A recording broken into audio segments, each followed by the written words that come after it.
la journée. Je vais présenter aussi ma collègue, Madame la professeure Frédéric Vianney de l'INSA de Lyon, du LIRIS, l'équipe SOC. Et voilà, on va commencer d'abord par la présentation de l'enjeu de formation dans le domaine de cloud et applications mobiles.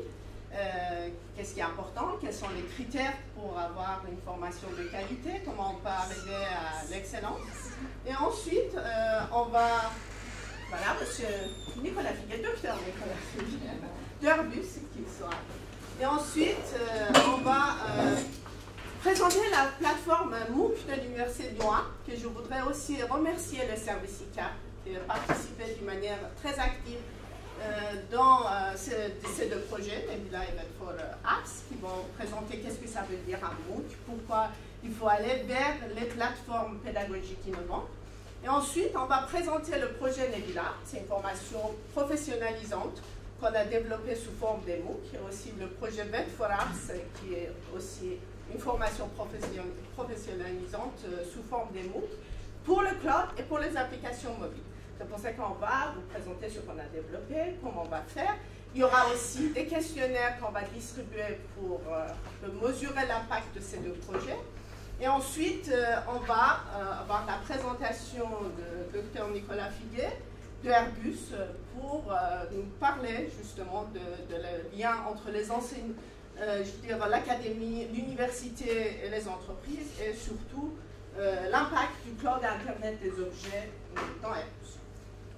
On va arriver à 12h au cocktail déjeunatoire, que vous êtes tous cordialement invités, et ensuite on va passer aux ateliers. À la fin de ces présentations, on va vous dire aussi quel est le programme de ces différents ateliers.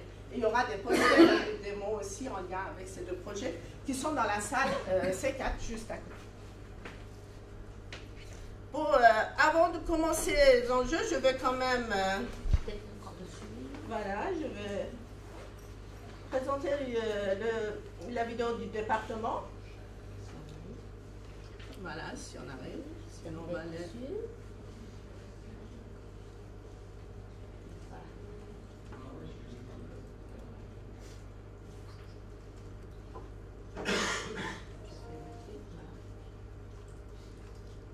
Désolé, voilà. Non. Tu y es. C'est bon.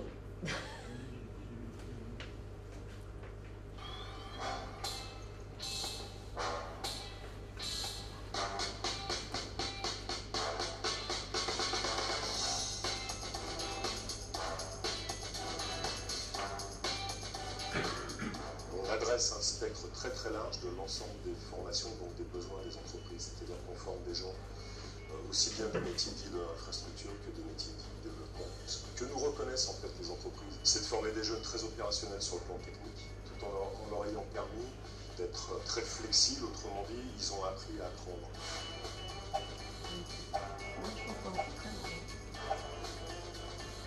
Tous les permanents du département sont des enseignants-chercheurs et donc ils sont au fait de toute la recherche de pointe, ce qui fait que nos formations sont fortement adossées à la recherche.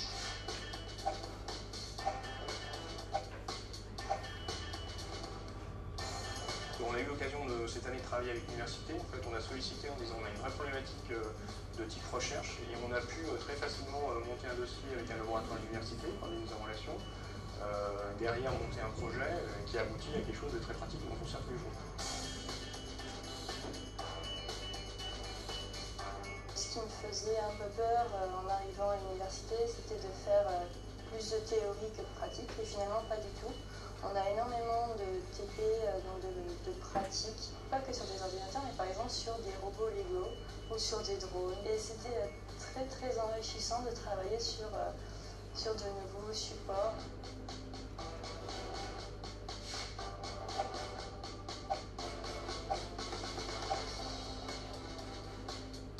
Les étudiants qui viennent de l'université sont déjà habitués à travailler en équipe. Et quand ils arrivent dans les équipes de développement avec un client derrière qui attend un logiciel, l'étudiant va être habitué à vivre dans un monde réel. Et derrière, quand il va arriver en entreprise, il ne sera pas perdu.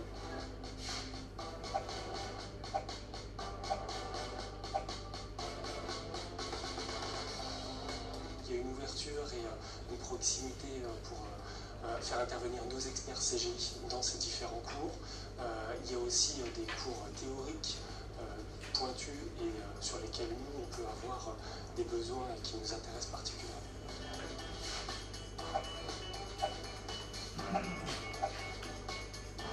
Il y a un feedback, une mise en relation qui est assez systématique donc, entre les différents interlocuteurs universitaires et professionnels. Donc si ça s'inscrit dans cette démarche-là, on sera toujours preneur de profils de niveau 1 Claude Bernard.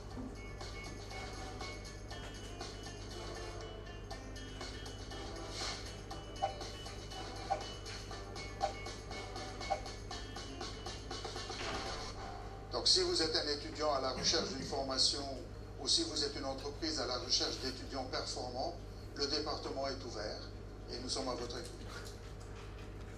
C'est PRP en chef. Voilà, mais on a aussi en présentiel, je pense. Voilà, c'était une vidéo pour montrer les différentes formations de notre département et on va passer maintenant sur la présentation de l'enjeu de l'enseignement dans le domaine cloud et applications mobiles. Comme je vous ai dit, l'objectif de la journée, c'est qu'à l'issue de cette journée, on puisse définir une feuille de route pour la co-construction des formations du futur. Pour ça que déjà, on a réfléchi quels sont les points clés pour améliorer, justement, optimiser nos formations et aussi construire ces formations du futur.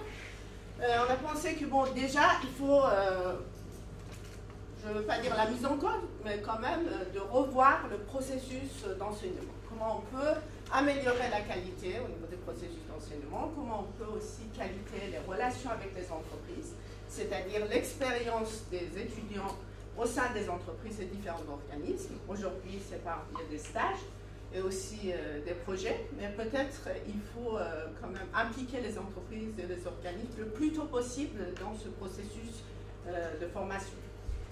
Et aussi l'aspect qualité de la formation et qualité, bon, entre guillemets, diplôme, c'est-à-dire l'étudiant qui sort de l'université de Lyon 1. Aujourd'hui, on a la chance au niveau du département informatique qu'on a un taux d'embauche à 100%, c'est-à-dire les entreprises ils sont très contentes de nos qualités de diplôme et nos qualités de la formation, mais peut-être c'est un aspect aussi, il faut voir comment on peut améliorer ce critère. Sur la qualité des formations et justement pour arriver à l'excellence, il y a l'aspect innovation qui est un point important. C'est pour ça que nous, on a fait le choix de préparer nos cours sous forme des MOOC. Parce que nous pensons que les MOOC, ce sont des méthodes pédagogiques innovantes qui vont nous permettre d'améliorer la qualité de l'enseignement et surtout, je veux dire, cette méthode va nous aider aussi de changer la méthode de travail des enseignants et des apprenants. C'est-à-dire les apprenants, ils vont gagner en autonomie, en simplicité, et peut-être aussi en ergonomie, dans le sens que les cours vont être aussi plus attractifs et on peut arriver à les attirer, en plus avoir une présence pour nos formations, ce qui est important. Et le troisième point qui est aussi très très important, c'est le lien avec les employeurs et les organisations. C'est pour ça qu'on vous a invités aussi, parce qu'on veut absolument de co-construire les formations avec vous. C'est pour ça que les employeurs, les organisations sont toujours bienvenus pour donner leur point de vue, pour nous donner aussi des études de cas, des cas pragmatiques, et puis qu'on puisse, à travers cette plateforme, travailler ensemble et proposer des nouveaux.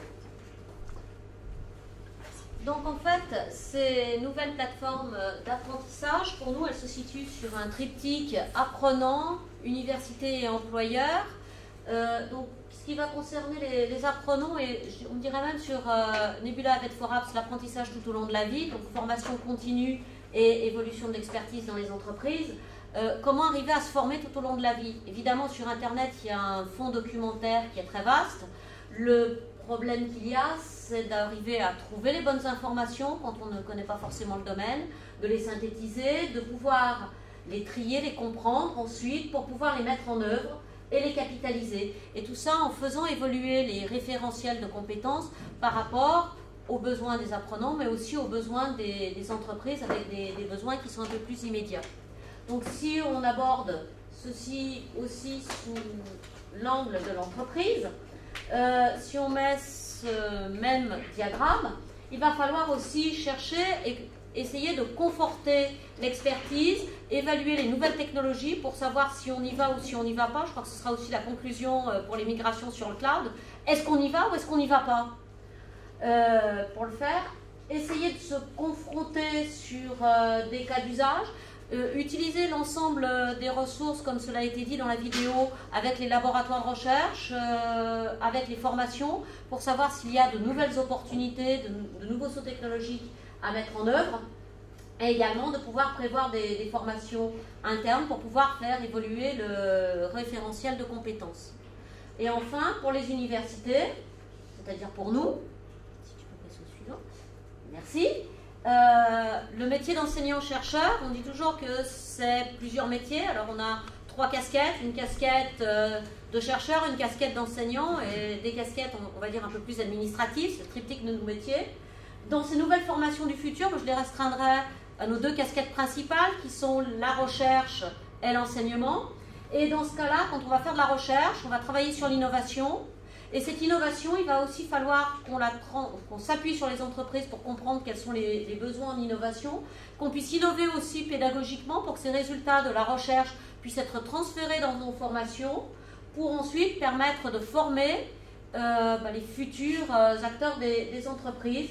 Et ceci, pour nous, avec ces nouveaux enjeux de ces projets, ces nouvelles techniques d'apprentissage, ces MOOC, tout ce qu'on va pouvoir faire en ligne, c'est de définir des plateformes qui vont être flexibles pour avoir de la collaboration entre les apprenants, pour pouvoir avoir différentes personnes qui rejoignent ces formations pour la totalité ou seulement des parties de formation, de nouveaux modes d'apprentissage en mode synchrone ou asynchrone, peut-on suivre une formation tout en travaillant par exemple, et également co-construire ces formations avec les partenaires industriels. Je repasse la main pour voilà, on va passer maintenant à la présentation des MOOC.